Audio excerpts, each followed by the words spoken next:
Artículo 565. La servidumbre de paso debe darse por el punto menos perjudicial al predio sirviente y en cuanto fuere conciliable con esta regla por donde sea menor la distancia del predio dominante al camino público. Artículo 566. La anchura de la servidumbre de paso será la que baste a las necesidades del predio dominante. Artículo 567. Si adquirida una finca por venta, permuta o partición quedara enclavada, entre otras, el vendedor, permutante o copartícipe, estos están obligados a dar paso sin indemnización salvo pacto en contrario. Artículo 568. Si el paso concedido a una finca enclavada deja de ser necesario por haberla reunido su dueño a otra que esté contigua al camino público, el dueño del predio sirviente podrá pedir que se extinga la servidumbre, devolviendo lo que hubiera recibido por indemnización. Lo mismo se entenderá en el caso de abrirse un nuevo camino que dé acceso a la finca enclavada. Artículo 559. Si fuera indispensable para construir o reparar algún edificio, pasar materiales por medio ajeno o colocar en él andamios u otros objetos para la obra, el dueño de este predio está obligado a consentirlo, recibiendo la indemnización correspondiente al perjuicio que se le irrogue. Artículo 570. Las servidumbres existentes de paso para ganados, conocidas con los nombres de cañada, cordel, vereda o cualquier otro, y las de abrevadero, descansadero y majada, se regirán por las ordenanzas y reglamentos del ramo y, en su defecto, por el uso y costumbre del lugar. Sin perjuicio de los derechos legítimamente adquiridos, la cañada no podrá exceder, en todo caso, de la anchura de 75 metros, el cordel de 37 metros 50 centímetros y la vereda de 20 metros. Cuando sea necesario establecer la servidumbre forzosa de paso o la de abrevadero para ganados, se observará lo dispuesto en esta sección y en los artículos 555 y 556. En este caso, la anchura no podrá exceder de 10 metros. Sección cuarta. De las servidumbres de medianería. Artículo 571. La servidumbre de medianería se regirá por las disposiciones de este título y por las ordenanzas y usos locales en cuanto no se opongan a él o no esté prevenido en el mismo. Artículo 572. Se presume la servidumbre de medianería mientras no haya un título o signo exterior o prueba en contrario, primero, en las paredes divisorias de los edificios contiguos hasta el punto común de elevación, segundo, en las paredes divisorias de los jardines o corralecitos en poblado o en el campo, tercero, en las cercas, vallados y setos vivos que dividen los predios rústicos. Artículo 573. Se entiende que hay signo exterior contrario a la servidumbre de medianería, primero, cuando en las paredes divisorias de los edificios haya ventanas o huecos abiertos, segundo, cuando la pared divisoria esté por un lado recta y a plomo en todo su paramento y por el otro presente lo mismo en su parte superior, teniendo en el inferior rélex o retallos. Tercero, cuando resulte construida toda la pared sobre el terreno de una de las fincas y no por mitad entre una y otra de las dos contiguas.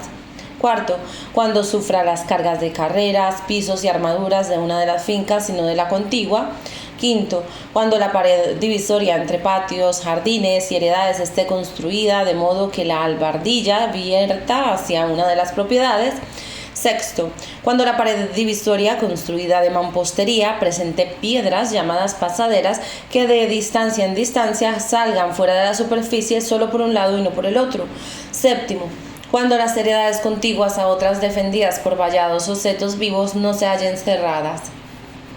En todos estos casos, la propiedad de las paredes, vallados o setos se entenderá que pertenece exclusivamente al dueño de la finca o heredad que tenga a su favor la presunción fundada en cualquiera de los signos indicados. Artículo 574. Las zanjas o acequias abiertas entre las heredades se presumen también medianeras si no hay título o signo que demuestre lo contrario. Hay signo contrario a la medianería cuando la tierra obrosa sacada para abrir la zanja o para su limpieza se halla de un solo lado, en cuyo caso la propiedad de la zanja pertenecerá exclusivamente al dueño de la heredad que tenga a su favor este signo exterior. Artículo 575. La reparación y construcción de las paredes medianeras y el mantenimiento de los vallados, setos vivos, zanjas y acequias, también medianeros, se costeará por todos los dueños de las fincas que tengan a su favor la medianería en proporción al derecho de cada uno. Sin embargo, todo propietario puede dispensarse de contribuir a esta carga renunciando a la medianería, salvo en el caso en que la pared medianera sostenga un edificio suyo. Artículo 576. Si el propietario de un edificio que se apoya en una pared medianera quisiera derribarlo, podrá igualmente renunciar a la medianería, pero serán de su cuenta todas las reparaciones y obras necesarias para evitar por aquella vez solamente los daños que el derribo pueda ocasionar a la pared medianera. Artículo 577. Todo propietario puede alzar la pared medianera haciéndolo a sus expensas e indemnizando los perjuicios que se ocasionen con la obra, aunque sean temporales. Serán igualmente de su cuenta los gastos de conservación de la pared en lo que ésta se haya levantado o profundizado sus cimientos respecto de como estaba antes. Y además la indemnización de los mayores gastos que haya que hacer para la conservación de la pared medianera por razón de la mayor altura o profundidad que se le haya dado. Si la pared medianera no pudiese resistir la mayor elevación, el propietario que quiera levantarla tendrá obligación de reconstruirla a su costa y si para ello fuere necesario darle mayor espesor, deberá darlo de su propio suelo. 578. Los demás propietarios que no hayan contribuido a dar más elevación, profundidad o espesor a la pared podrán, sin embargo, adquirir en ella los derechos de medianería, pagando proporcionalmente el importe de la obra y la mitad del valor del terreno sobre el que se le hubiese dado mayor espesor. Artículo 579. Cada propietario de una pared medianera podrá usar de ella en proporción al derecho que tenga en la mancomunidad. Podrá, por lo tanto, edificar apoyando su obra en la pared medianera o introduciendo vigas hasta la mitad de su espesor, pero sin impedir el uso común y respectivo de los demás medianeros. Para usar el medianero de este derecho ha de obtener previamente el consentimiento de los demás interesados en la medianería y si no lo obtuviere, se fijarán por peritos las condiciones necesarias para que la nueva obra no perjudique a los derechos de aquellos. Sección quinta. De la servidumbre de luces y vistas. Artículo 580. Ningún medianero puede, sin consentimiento del otro, abrir en pared medianera, ventana ni hueco alguno. Artículo 581. El dueño de una pared no medianera contigua a finca ajena puede abrir en ella ventanas o huecos para recibir luces a la altura de las carreras o inmediatos a los techos y de las dimensiones de 30 centímetros en cuadro y en todo caso con reja de hierro remetida en la pared y con red de alambre. Sin embargo, el dueño de la finca o propiedad contigua a la pared en que estuvieran abiertos los huecos podrá encerrarlos si adquiere la medianería y no se hubiera pactado lo contrario. También podrá cubrirlos edificando en su terreno o levantando pared contigua a la que tenga dicho hueco o ventana. Artículo 582. No se puede abrir ventanas con vistas rectas ni balcones u otros voladizos semejantes sobre la finca del vecino si no hay 2 metros de distancia entre la pared en que se construyan y dicha propiedad. Tampoco pueden tenerse vistas de costado u oblicuas sobre la misma propiedad si no hay 60 centímetros de distancia. Artículo 583. Las distancias de que se habla en el artículo anterior se contarán en las vistas rectas desde la línea exterior de la pared en los huecos en que no haya voladizos, desde la línea de estos hasta donde los haya y para las oblicuas desde la línea de separación de las dos propiedades. Artículo 584. Lo dispuesto en el artículo 582 no es aplicable a los edificios separados por una vía pública. Artículo 585. Cuando por cualquier título se hubiera adquirido derecho a tener vistas directas, balcones o miradores sobre la propiedad colindante, el dueño del predio sirviente no podrá edificar a menos de 3 metros de distancia, tomándose la medida de la manera indicada en el artículo 583.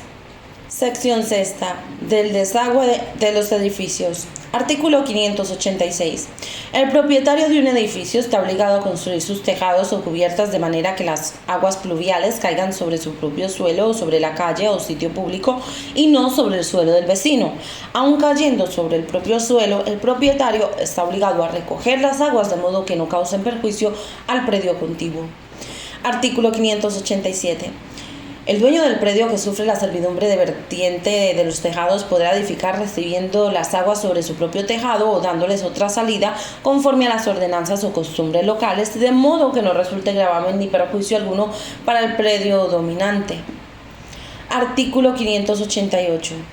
Cuando el corral o patio de una casa se halle enclavado entre otras y no sea posible dar salida por la misma casa a las aguas pluviales que en él se recojan, podrá exigirse el establecimiento de la servidumbre de desagüe, dando paso a las aguas por el punto de los predios contiguos en que sea más fácil la salida y estableciéndose el conducto de desagüe en la forma que menos perjuicios ocasione al predio sirviente previa a la indemnización que corresponda. Sección séptima. De las distancias y obras intermedias para ciertas construcciones y plantaciones. Artículo 589. No se podrá edificar ni hacer plantaciones cerca de las plazas fuertes o fortalezas sin sujetarse a las condiciones exigidas por las leyes, ordenanzas y reglamentos particulares de la materia. Artículo 590. Nadie podrá construir cerca de una pared ajena o medianera pozos, cloacas, acueductos, hornos, fraguas, chimeneas, establos, depósitos de materias corrosivas, artefactos que se muevan por el vapor o fábricas que por sí mismas o por sus productos sean peligrosas o nocivas, sin guardar las distancias prescritas por los reglamentos y usos del lugar y sin ejecutar las obras de resguardo necesarias con sujeción en el mudo a las condiciones que los mismos reglamentos prescriban. A falta de reglamento, se tomarán las precauciones que se juzguen necesarias previo dictamen pericial a fin de evitar todo daño a las heredades o edificios vecinos. Artículo 591. No se podrá plantar árboles cerca de una heredad ajena sino a la distancia autorizada por las ordenanzas o la costumbre del lugar y en su defecto a la de 2 metros de la línea divisoria de las heredades si la plantación se hace de árboles altos y a la de 50 centímetros si la plantación es de arbustos o árboles bajos. Todo propietario tiene derecho a pedir que se arranquen los árboles que en adelante se plantaren a menor distancia de su heredad. Artículo 592.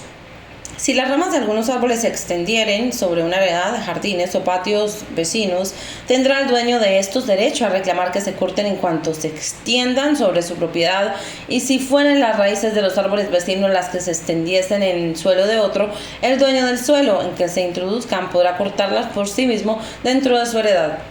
Artículo 593. Los árboles existentes en un seto vivo medianero se presumen también medianeros y cualquiera de los dueños tiene derecho a exigir su derribo, exceptuándose los árboles que sirvan de mojones, los cuales no podrán arrancarse sino de común acuerdo entre los colindantes.